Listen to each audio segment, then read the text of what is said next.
네, 안녕하세요. 반갑습니다. 우리 이 시간 다 함께 주기도문 하심으로 10월 15일 주일 예배 함께 시작하시겠습니다. 하늘에 계신 우리 아버지여, 이름이 거룩히 여김을 받으시오며 나라가 임하시오며 뜻이 하늘에서 이루어진 것 같이 땅에서도 이루어지이다.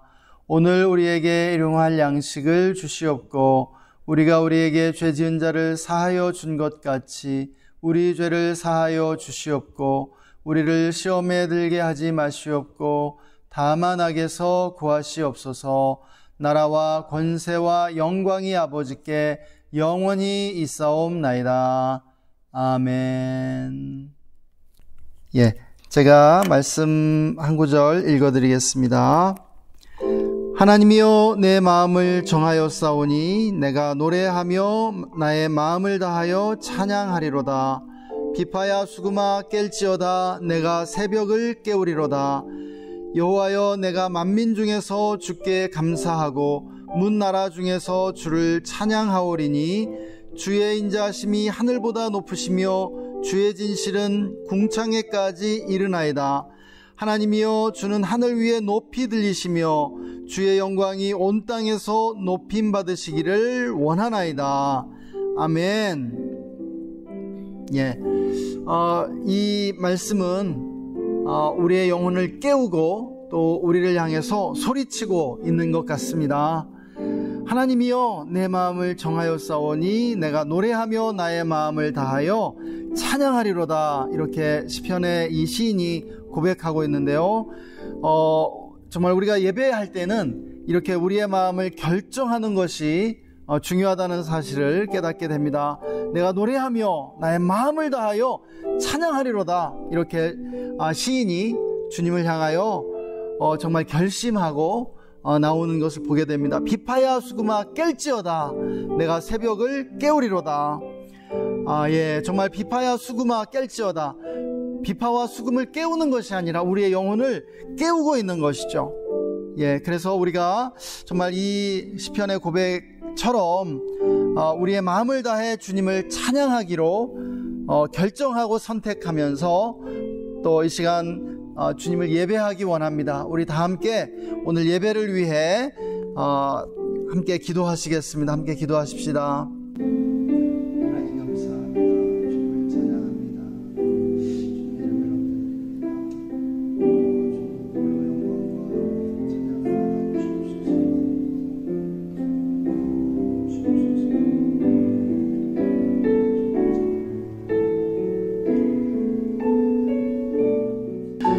하나님이여, 내 마음을 정하였사오니 내가 노래하며 나의 마음을 다하여 찬양하리로다.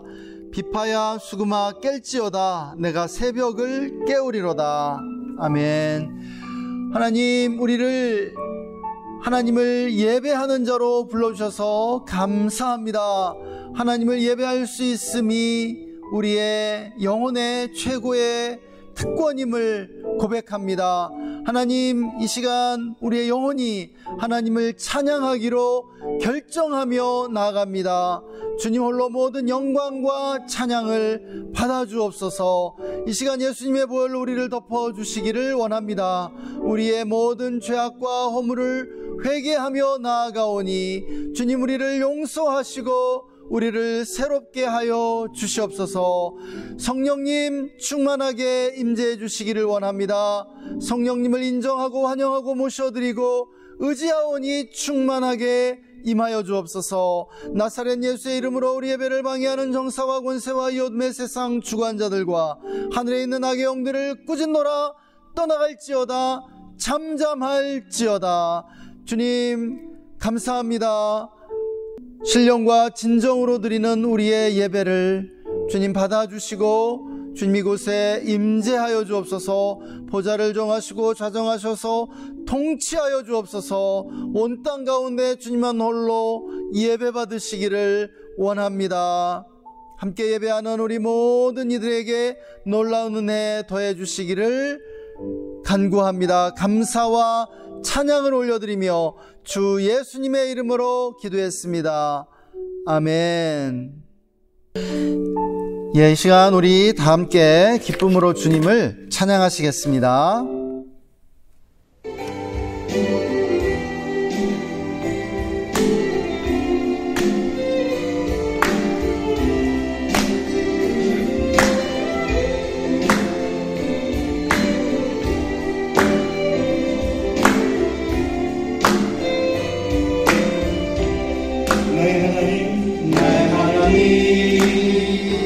나의 구원자 주여 내 모든 생각 주관하소서.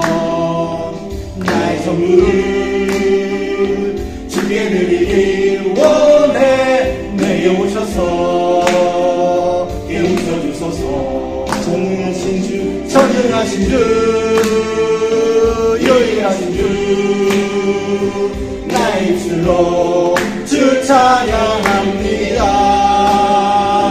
전능하신 주 살아계신 하나님 나의 영으로 주 경배합니다. 나의 하나님 나의 구원자 주여 내 모든 생각 주관하소서.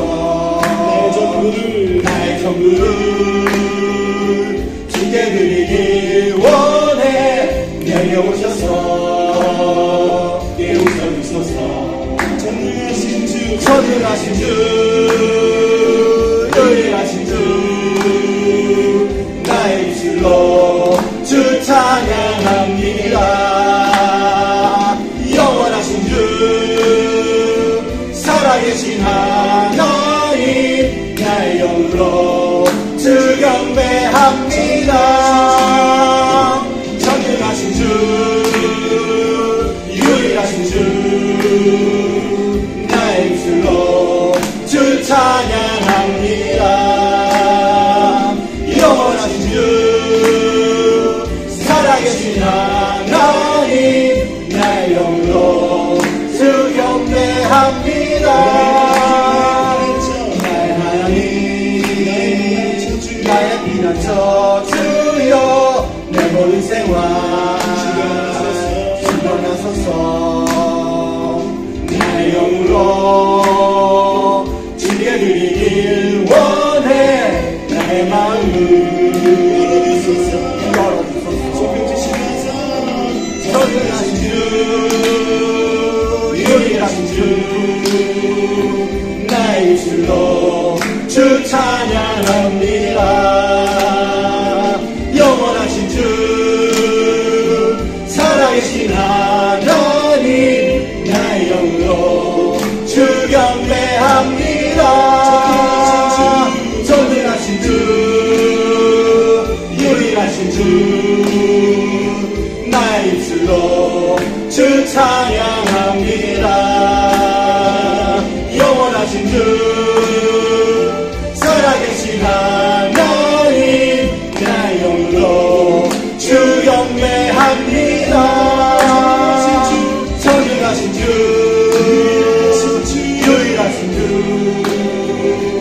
나의 입술로 주 찬양합니다. 영원하신 주 살아계신 하나님 나의 영으로 주 경배합니다. 내 입술로 하나님의 이름을 찬송하며 내 마음으로 하나님을 즐겁게 찬양하네. 내 입술로 하나님의 이름을 찬송하며 내 마음으로 하나님을 즐겁게 찬양하네. 찬양 할렐루야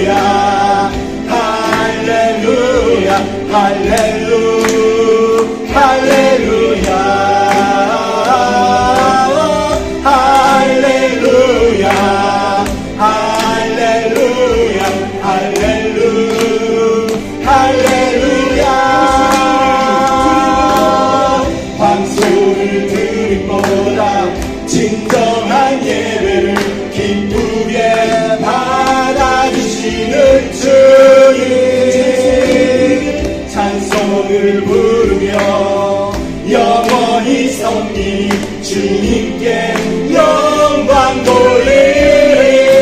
주님께 할렐루야 할렐루야 할렐루야 할렐루야 할렐루야 할렐루야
지금까지 지내온 것 주의 크신 은혜라.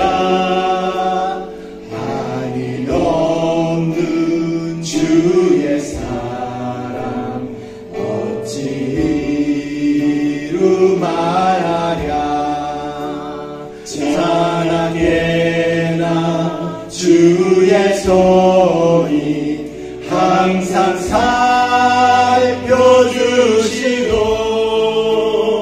모든 일을 주 안에서 형통하게 하시네.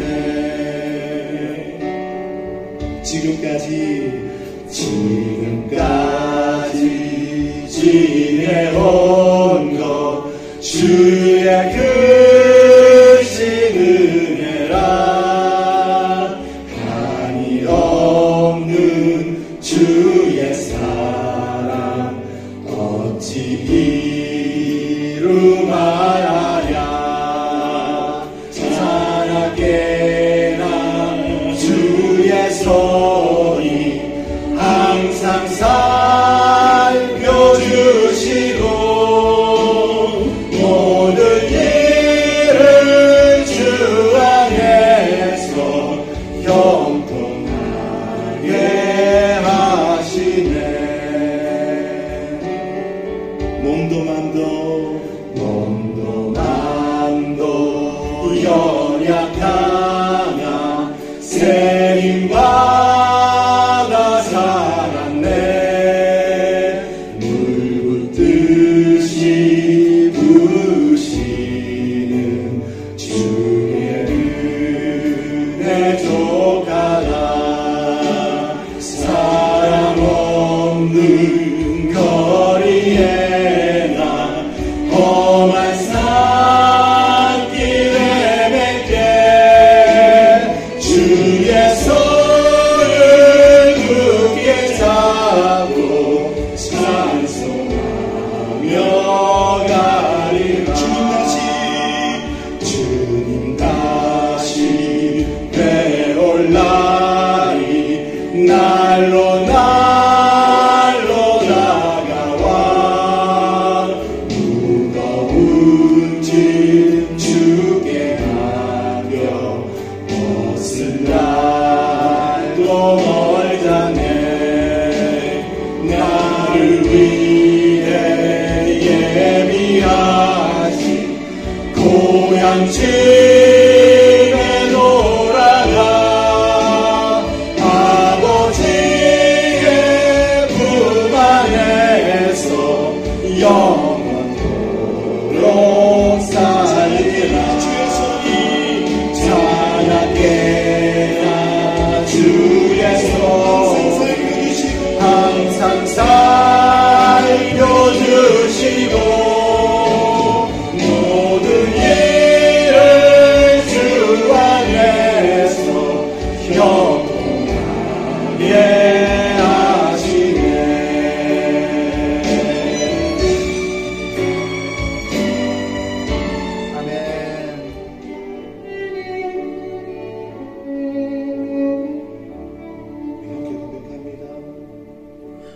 나를 지으신 이가 하나님, 나를 부르신 이가 하나님, 나를 보내신 이도 하나님, 나의 나 된 것은 다 하나님 은혜라. 나의 달려갈 길 나가도록, 나의 마지막 호흡 다하도록, 나로 그 십자가 품게 하시니, 나의 나 된 것은 다 하나님 은혜라. 한량없는 은혜, 갚을 길 없는 은혜, 내 삶을 애워싸는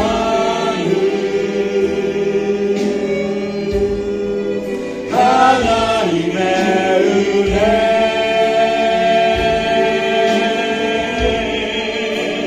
주저함 없이 그 땅을 넓음도 나를 붙드시는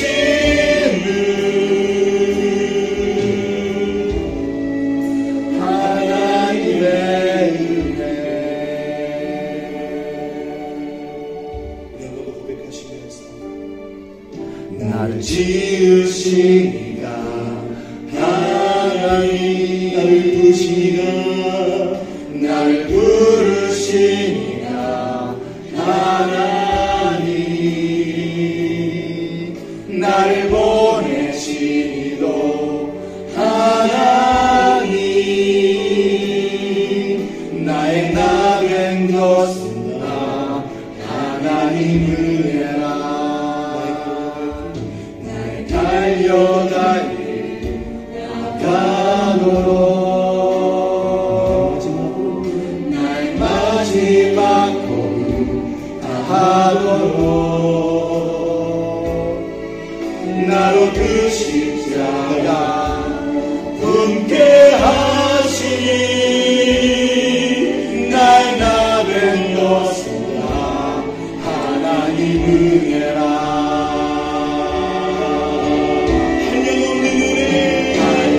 없는 은혜, 갚을 길 없는 은혜,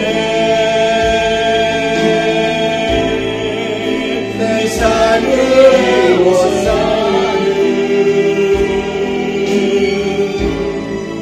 하나님의 은혜,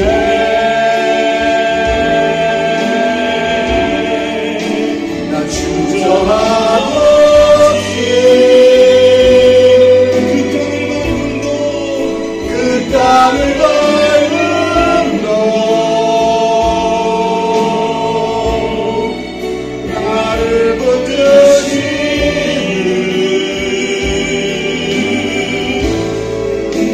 하나님의 은혜,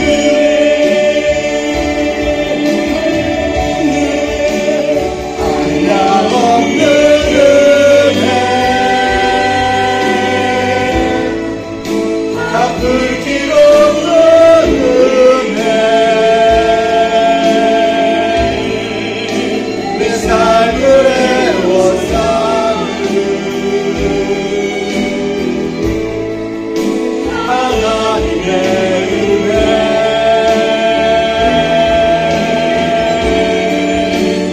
주저함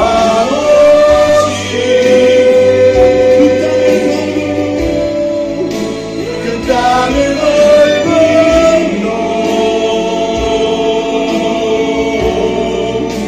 나를 붙드시는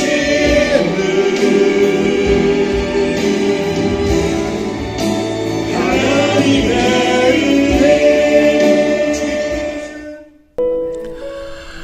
하나님, 날마다 우리에게 부어주신 놀라우신 은혜를 찬양합니다. 지금까지 지내온 모든 것이 주님의 은혜였음을 고백하고 감사드립니다. 하나님, 우리의 필요를 채워주시고 또 우리를 인도하시며 우리에게 건강 주시고 우리를 축복해 주신 그 모든 하나님의 사랑과 축복에 감사의 찬양을 올려드립니다.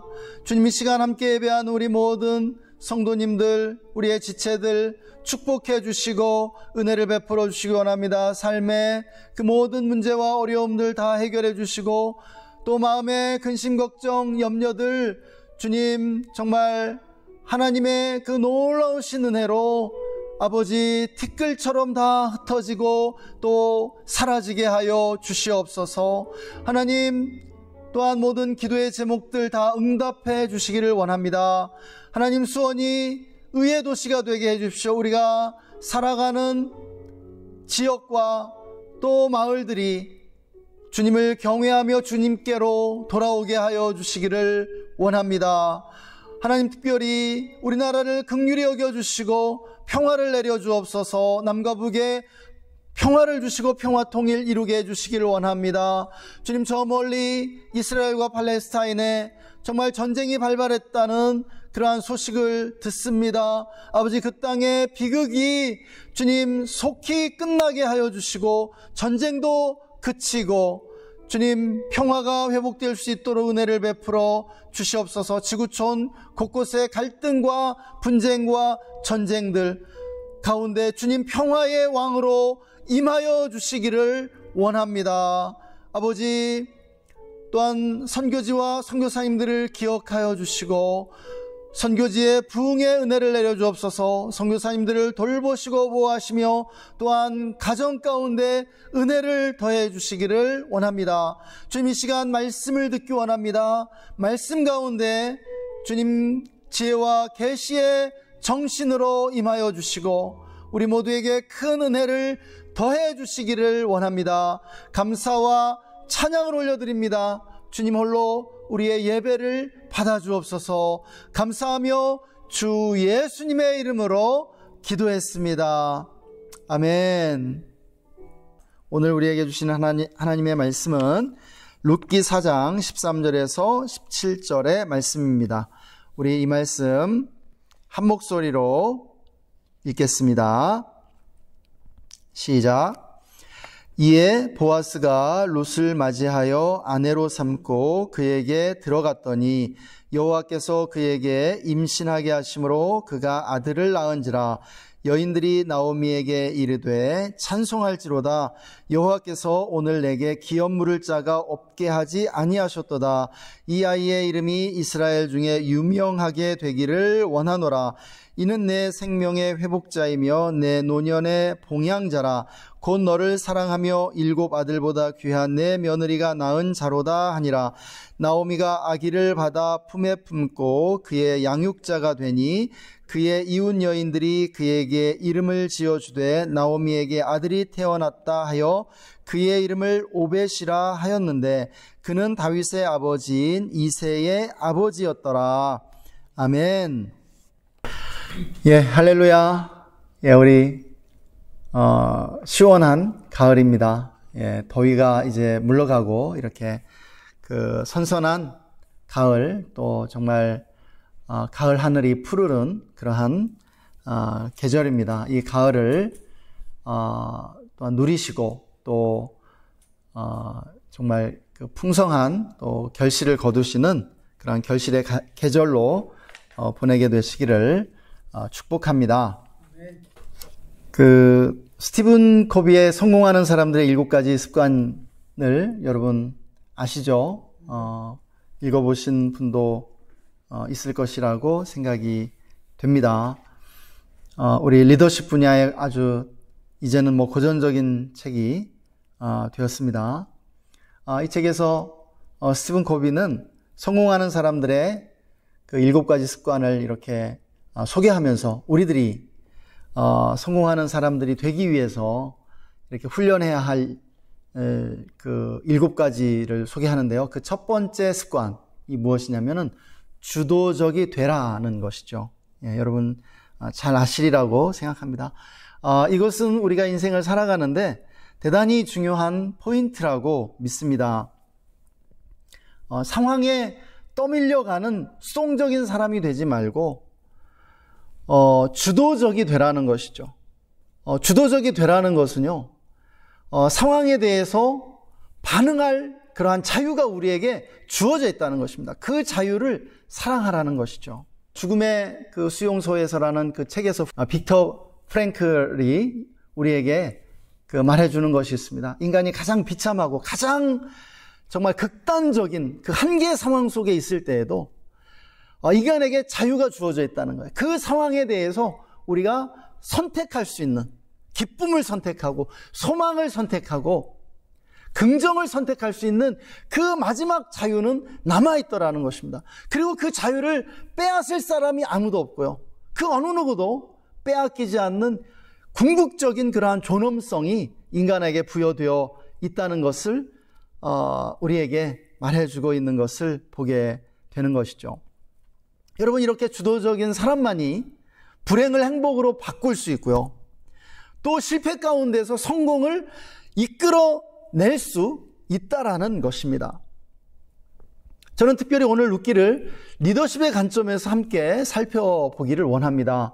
여러분, 이 룻기는 리더십의 관점에서 읽을 수 있고요, 또 이 룻기에서 참 많은 그러한 리더십의 원리들을 발견하게 되는 것입니다. 인간은 모두가 리더죠. 제가 늘 강조하는 것처럼 우리 모두는 리더입니다.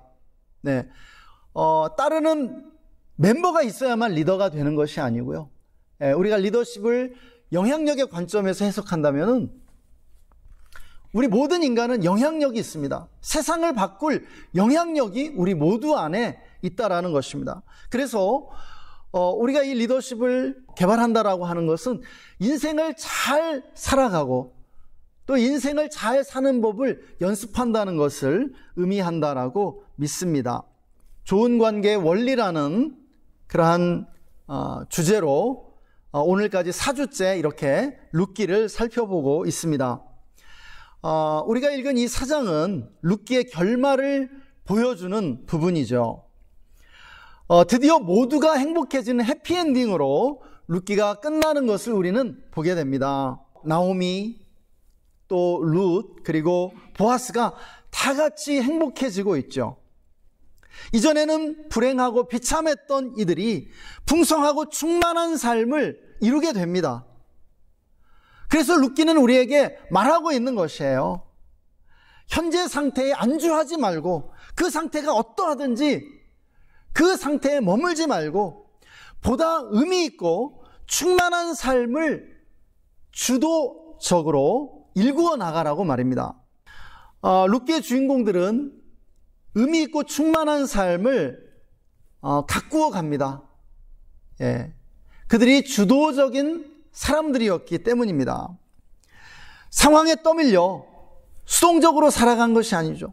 상황이 비참하기 때문에 내가 비참해지고 불행한 것이 아니라 그 비참한 상황 속에서 행복을 선택하고 기쁨을 선택하고 감사를 선택했다라고 하는 것입니다.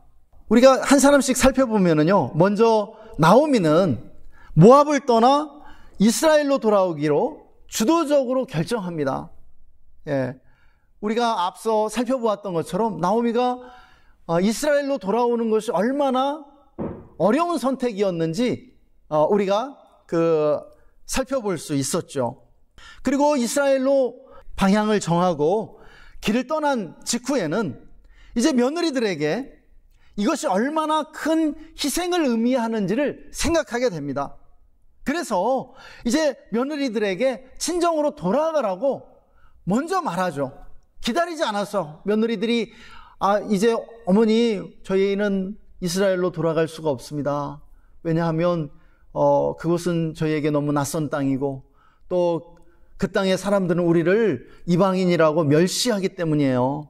그곳에는 미래가 없습니다. 우리 친정으로 돌아가고 싶어요. 이렇게 며느리들이 말하기를 기다리지 않았다는 것이죠.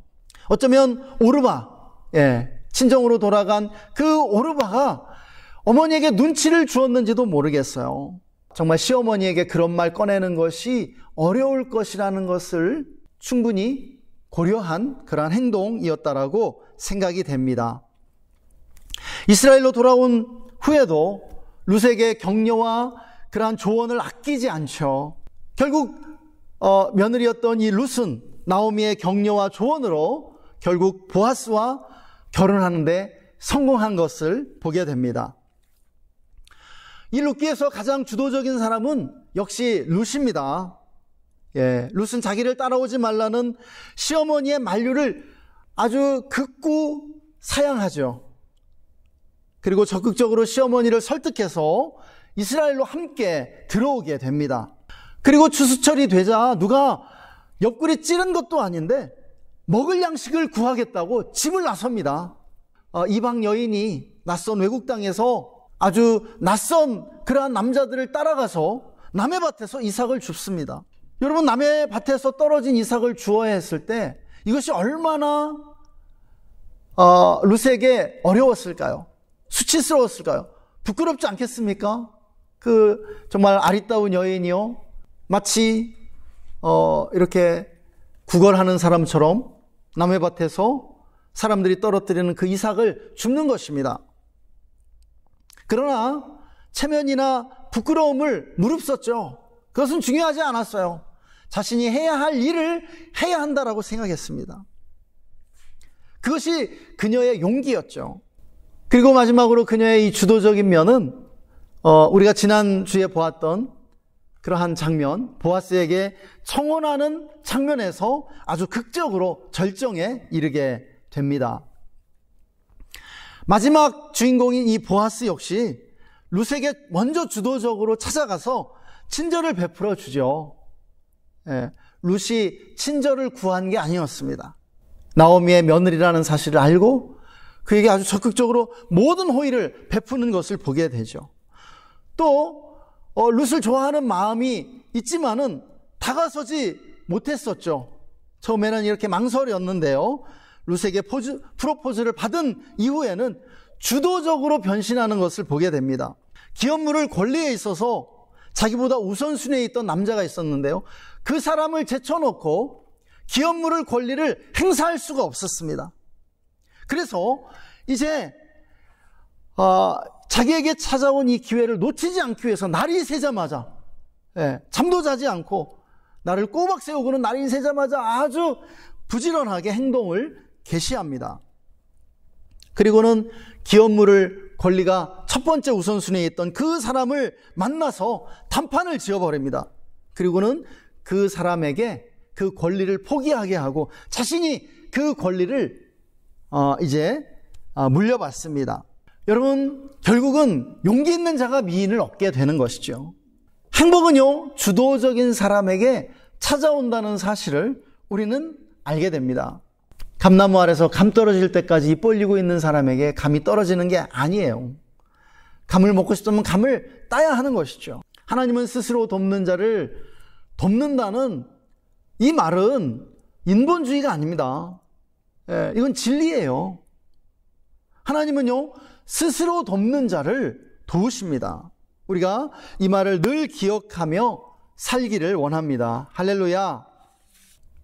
그런데 리더라고 해서 일방적으로 주도적이기만 하다면 성공할 수 없다는 사실이죠. 성공하는 사람들의 공통점이 있는데요, 그것은 무엇이냐면 주변에 그들을 도와주는 사람들이 많다는 것입니다. 자기보다 힘 있는 사람들이 도와주는 것뿐만이 아니죠.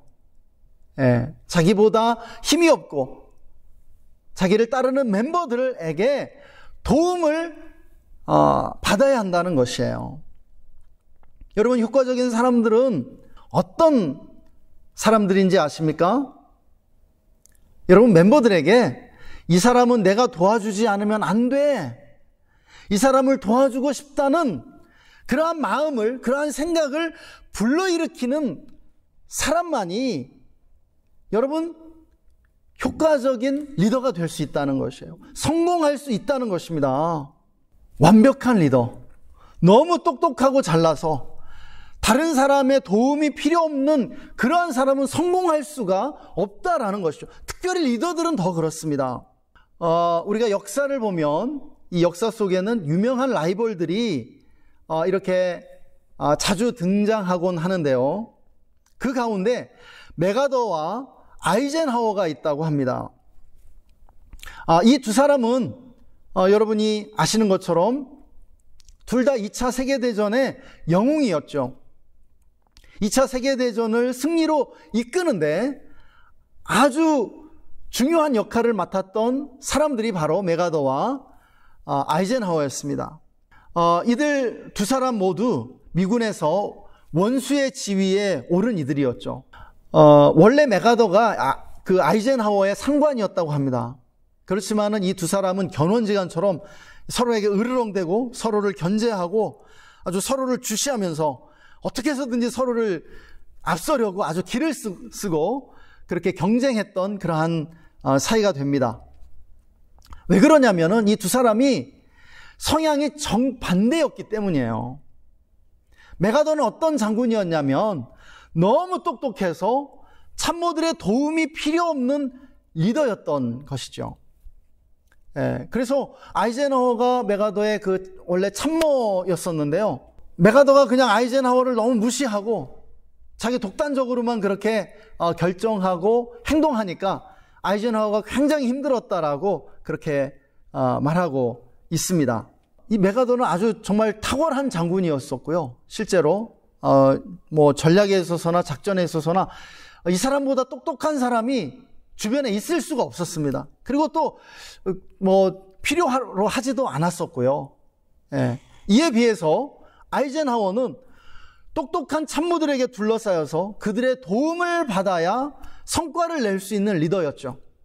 그래서 그 주변에는 늘 똑똑한 그러한 부하들이 많이 포진되어 있었습니다. 그런데 아이젠하워가 결국은 메가더를 앞서게 되죠. 결국 대통령에까지 오르게 된 것을 우리는 보게 됩니다. 중국 역사에 등장하는 그 초한지 여러분 잘 아실 텐데요. 항우와 유방이라고 하는 이 두 사람이 이 천하의 통일을 놓고 천하의 패권을 놓고 이렇게 경쟁하고 다투게 됩니다. 그런데 이 두 사람도 아주 정반대의 그러한 성향을 가지고 있었죠. 항우는 굉장히 뛰어난 장수였습니다.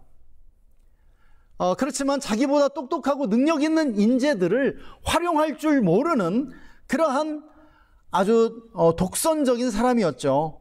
자기 이름밖에 쓸 줄 모르는 그러한 무식한 사람이었음에도 불구하고 다른 사람의 그러한 도움을 받고자 하지 않았습니다. 늘 자기 마음대로 하기를 원했죠. 이에 비해서 유방은요, 늘 자기보다 유능하고 똑똑한 신하들을 주변에 두었습니다. 사실 이 유방이야말로 무능하고 무식한 사람이었죠.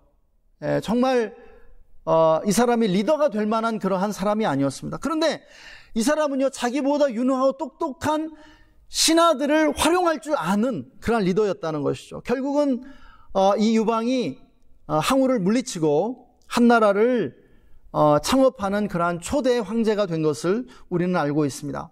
그리고 이 유방의 신하 중에 유방보다 훨씬 똑똑하고 유능했던 한신이라는 그러한 장군이 있었죠. 정말 백전백승의 그러한 상승 장군이었습니다. 이 사람도 어떤 면에서 유방을 제치고 황제가 될 수 있는 그러한 능력 있는 사람이었는데요. 문제는 주변에 유능한 인재들이 없었다는 것입니다. 이 사람이 너무 똑똑하고 다른 사람의 그러한 도움을 필요로 하지 않는 리더였기 때문이라고 생각이 됩니다. 결국은 유방에게 밀려나게 되고요. 또 마지막에 죽임을 당하게 되죠. 여러분, 이 룻기의 주인공들에게로 우리가 시선을 돌리면요, 이들도 주변 사람들의 도움을 받아 행복해지게 된 것을 우리는 보게 됩니다. 나오미는 룻의 도움을 받아야 했고요, 룻도 낯선 외국 땅에서 나오미의 도움을 받아야만 그 땅에 정착할 수 있었습니다. 그리고 결정적으로 보아스의 도움을 받게 되죠. 보아스도 룻의 도움과 격려를 받아야 했고요. 결국 룻을 통해 아들을 얻게 됩니다. 여러분, 인간은 어떤 존재입니까? 홀로 설 수 없는 존재입니다. 여러분, 한자의 사람 인자가 무엇을 의미해요? 두 사람이 서로를 기대고 서 있는 것, 그러한 모습을 하고 있는 것이 사람 인자죠. 서로 의지할 때에야 설 수 있는 존재가 사람이라는 뜻인 줄 믿습니다. 세 번째로 우리가 룻기를 읽을 때 놓치지 말아야 할 것이 있는데요. 바로 유머 코드입니다. 룻기를요, 너무 진지하게 읽으면 안 돼요. 룻기를 우리가 어떻게 읽어야 되냐면 코미디 극으로, 희극으로 우리가 읽을 수 있어야 한다라고 믿습니다. 유머 코드가 숨겨져 있는 것이죠. 룻기의 주인공들은요, 불행한 인생을 역전시킵니다. 여러분, 그들이 어떻게 그렇게 할 수 있었는지 아세요? 바로 현실을 비관하지 않고 유머로 승화시켰기 때문이라는 것이에요. 여러분, 너무 비장하고 진지한 사람들은 성공하기도 어렵지만 행복해지기가 쉽지 않습니다. 사랑하는 여러분, 인생의 학교에는 유머라는 과목이 있음을 믿으시기 바랍니다. 이 과목은 인생의 필수 과목 아닐까요? 여러분, 인생에는 고통이 있습니다. 고통스러운 현실을 만날 때 유머로 승화시킬 수 있느냐, 유머의 대가를 지불할 수 있느냐, 이것이 인생을 승리하는데 매우 중요한 요소라는 사실입니다. 고통과 문제가 많은 인생은 우리에게 유머라는 대가를 지불하라고 요구하고 있다는 사실입니다. 우리가 이 룻기를 보면 이러한 장면들이 참 많이 있어요. 나오미가 고향으로 돌아오면서 고향 사람들에게 이렇게 말합니다. 야, 이제 나를 나오미라고 부르지 마라. 이제부터는 나를 마라라고 불러줘. 여러분, 무슨 말입니까? 이 나오미라는 이름의 뜻은 기쁨, 희락을 의미하죠. 그리고 자신을 이제부터는 마라라고 부르라고 했던 이 마라라는 이름은 쓰다, 불행하다, 슬프다, 이런 의미가 담겨 있었습니다. 이 나오미의 말은 자신의 불우한 처지를 비관하는 말로도 읽을 수 있겠죠. 또 사람들이 그렇게 읽는 경향이 있습니다. 그러나 과연 그럴까요? 저는요, 나오미가 자신의 불행을 유머로 승화시킨 것이라고 보고 있습니다. 야, 내가 이전에는 정말 내 이름처럼 나오미였지. 내 인생에 항상 기쁨이 있어. 근데 이제 나는 마라야. 나는 그냥, 나 이렇게 비참해졌어. 불행해졌어. 사실은 웃으면서 우스갯소리로 말하고 있는 거예요. 코미디언들이 이것을 아주 희극적으로 잘 연기할 수 있을 것이라고 생각이 됩니다. 저는 잘 못해요. 유머 감각이 부족하거든요. 여러분, 사람들 중에는요, 자기의 핸디캡을 유머로 승화시키는 사람들이 있습니다. 자기의 그 외모의 약점, 머리숱이 적다든지요.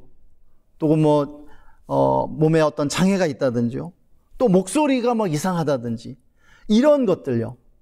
혹은 자기가 감추고 싶은 어떤 그런 약점들을 가지고 사람들을 웃기는 사람들이 있어요. 감추지 않고요. 여러분, 이런 사람들은 자기 컴플렉스를 극복했기 때문에 그 컴플렉스를 통해서 사람들을 웃길 수 있는 것이죠. 그런데요, 이 컴플렉스를 극복하지 못한 사람들은 사람들이 이 컴플렉스를 가지고 놀리면 벌컥벌컥 화를 냅니다. 폭발해버립니다. 이것이 그들의 핵심 감정이에요. 상처예요. 그런데요, 나오미와 같은 사람들, 이 성숙한 사람들은요, 자기 약점을요, 유머의 소재로 사용합니다. 자기 이름을 가지고, 사람들을 웃겨줘요. 또 루시 보아스에게 청혼하는 장면도 한번 생각해 보세요. 자기를 좋아하면서도 고백하지 못하는 그런 소심남에게 여자가 당차게 찾아가서 청혼하는 거예요. 이 장면도 굉장히 우리가 재미있게 그렇게 상상하면서 볼 수 있다고 생각합니다. 또 여자에게 먼저 청혼을 받고 소심남에서 상남자로 변신하는 이 보아스도 사실 굉장히 재미있는 요소일 수 있다고 생각합니다. 여러분, 뛰어난 리더들일수록 유머의 능력이 있습니다. 처칠이나 링컨이나 또 김대중 대통령이나 이런 사람들을 보면 굉장히 재미있어요. 말하는 게 사람들을 웃길 수 있는 그러한 능력이 있다는 것을 보게 됩니다. 여러분, 인생이 그렇습니다. 조금 전에도 말씀드렸지만 인생에는 반드시 고통이 따르고요, 문제들이 튀어나오게 되어 있습니다.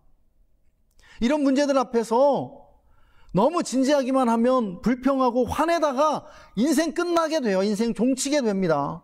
여러분, 인생을 유연하게 대처하고 불행 속에서 행복을 끌어내기 위해서도 유머를 개발해야 한다고 믿습니다. 여러분, 기독교 영성의 가장 중요한 요소 가운데 하나가 무엇인지 아십니까? 기쁨입니다. 기쁨이에요. 기쁘지 않은데 어떻게 기뻐할 수가 있죠? 항상 기뻐하라는 이 주님의 말씀 속에는 비극적인 현실을 행복으로 바꾸는 열쇠가 있다고 믿습니다. 여러분, 우리는 우리의 삶 속에 있는 문제와 어려움과 그런 비극적 요소들 가운데 유머를 구사할 수 있어야 돼요. 그것을 유머로 이렇게 승화시키고요, 이 모든 우리의 삶을 둘러싸고 있는 그 모든 요소들 안에서 그것을 유머로 바꾸고 기쁨으로 바꿀 수 있는 그러한 능력을 가져야 할 줄로 믿습니다. 그런 사람이 행복해지지 않겠어요? 우리가 이 룻기에 있는 이 주인공들처럼요. 그런 사람들에게 행복이 찾아오는 것입니다. 빅터 프랭클이 항상 얘기하는 게 있어요. 행복해지려고 하지 마라. 행복을 구하지 마라. 행복은 우리에게 찾아오는 것이다. 우리에게 깃드는 것이다 라고 말해요. 여러분, 행복이라고 하는 이 파랑새가 우리에게 깃들 수 있도록 하려면은 우리는 이렇게 정말 밝은 사람들 되어야 합니다. 믿으십니까? 우리가 이 룻기를 보면 이 룻기에는 하나님이 직접적으로 등장하시지 않습니다. 또 주인공들도 신앙을 별로 그렇게 드러내지 않아요. 하나님은 배후에 계시고 보이지 않습니다. 우리의 현실과 똑같잖아요. 우리의 삶과 똑같습니다. 그러나 여러분, 우리가 기억해야 합니다. 룻기의 주인공은 어디까지나 하나님이십니다. 하나님은 보이지 않지만 주도적으로 주인공들의 삶을 이끌어 나가고 계세요. 일하십니다. 그리고 하나님이 얼마나 유머러스한지 우리는 이 룻기에서 보게 돼요. 하나님은요, 큰 웃음으로 웃고 계세요. 하하하하. 여러분, 그 하나님의 웃음소리를 우리가 들어야 돼요. 하나님의 그 미소를 보아야 합니다. 특별히 이 룻기는요, 우리에게 하나님의 친절하심을 보여주고 있어요. 룻기의 하나님은 너무너무나 친절하신 하나님이세요. 그래서 이 룻기에는요, 친절이 친절로 이어지는 그러한 연쇄 반응들이 나타나게 됩니다. 펼쳐져요. 나오미가 며느리들에게 친절을 베풀죠. 며느리들을 관계적 의무에서 풀어주어 친정으로 돌려보내려 합니다. 나오미의 친절에 반응하듯 또 룻이 나오미에게 친절을 베풀죠. 늙고 불행한 시어머니를 끝까지 지켜줍니다. 이때 보아스가 등장하고요, 룻에게 친절을 베풀어 줍니다. 네가 정말 그 불쌍한 우리의 친족 나오미를 버리지 않고 친절을 베풀어준 그 이방 여인이구나. 정말 가상하다. 고맙다. 내가 그것을 보답하기를 원한다라고 보아스가 말하죠. 그러자 룻과 나오미도 보아스에게 호의를 품게 되고 친절을 베풀어 주죠. 결국 모두가 행복한 결말로 끝나게 돼요.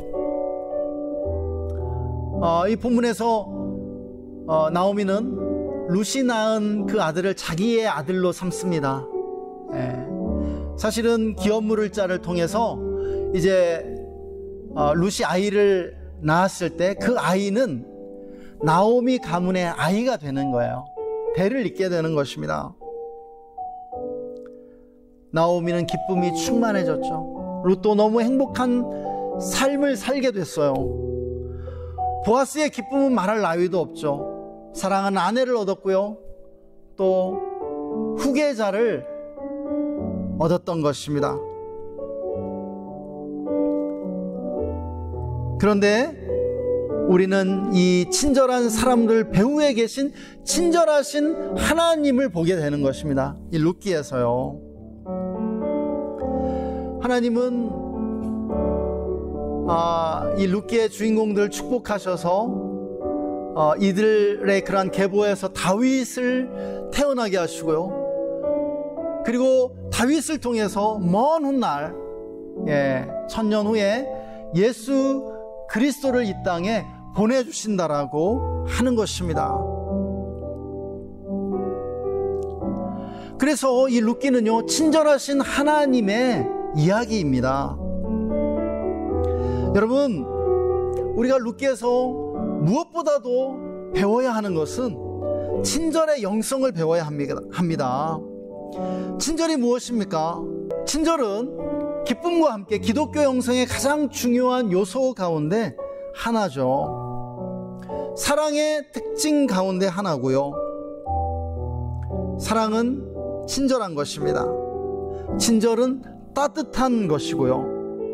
인간을 인간답게 만들어주는 것이 친절입니다.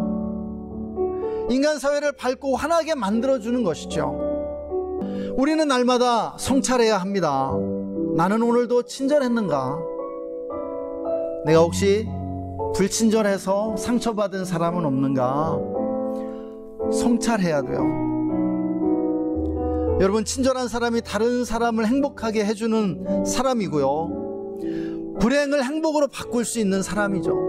여러분, 친절한 사람에게 행복이 깃드는 것입니다. 행복이 찾아오게 되는 거예요.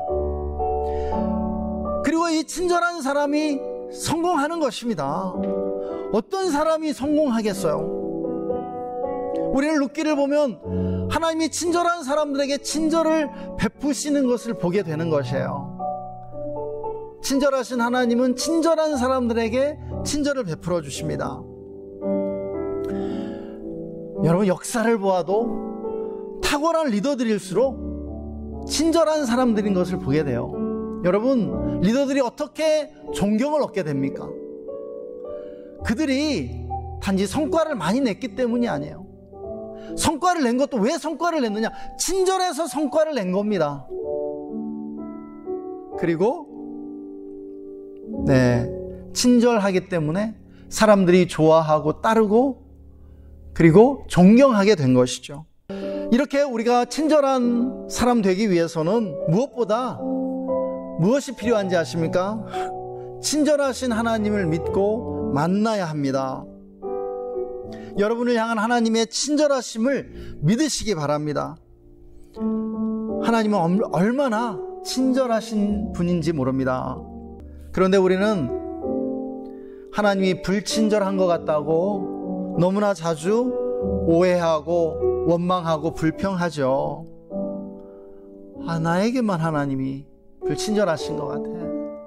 얼마나 많이 오해하고 있습니까? 여러분, 룻기를 읽으면서 하나님의 친절을 묵상해 보시기 바랍니다. 하나님의 이 친절을 경험할수록 우리도 친절한 사람이 될 수 있을 줄 믿습니다. 할렐루야. 우리 이 시간 함께 잠시 오늘 들은 말씀 묵상하면서 잠시 말씀을 적용하는 기도로 하나님께 올려드리는 시간 가졌으면 좋겠습니다. 함께 잠시 기도하십시다.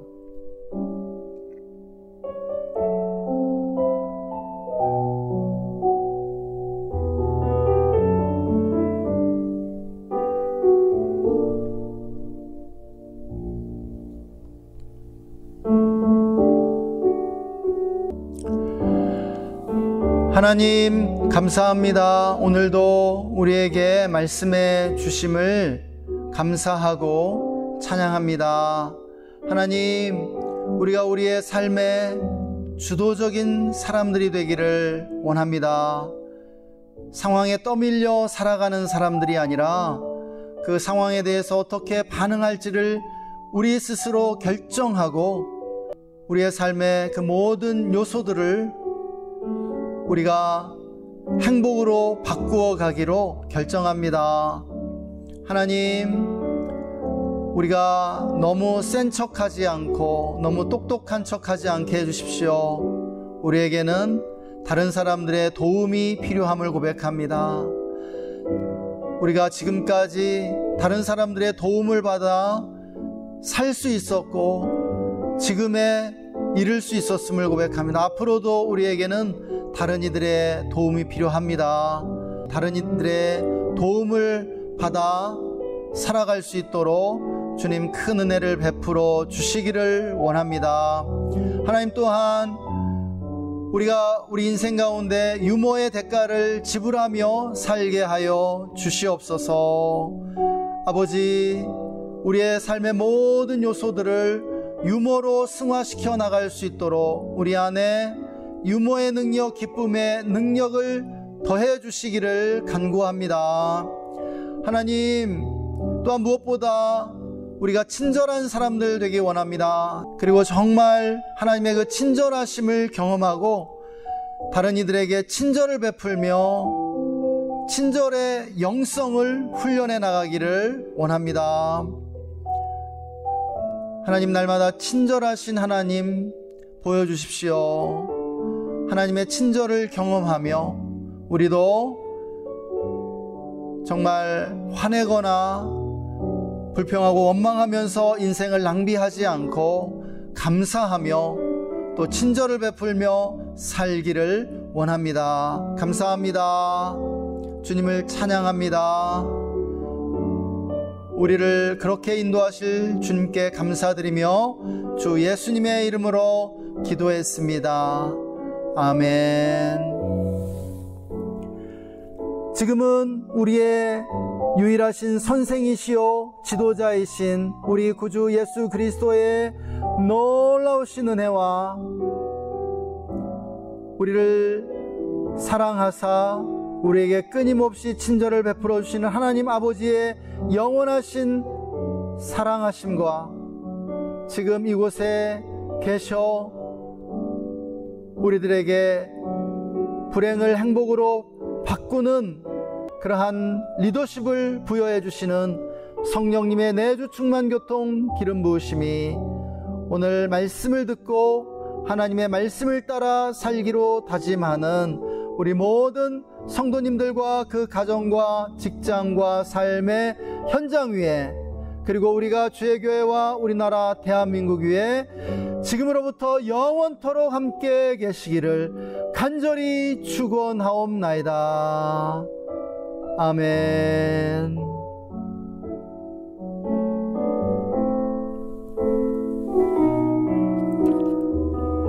아멘. 예, 모든 예배를 마쳤습니다. 우리 4층으로 내려가셔서 함께 간식 나누시면서 교제 나누는 시간 갖겠습니다.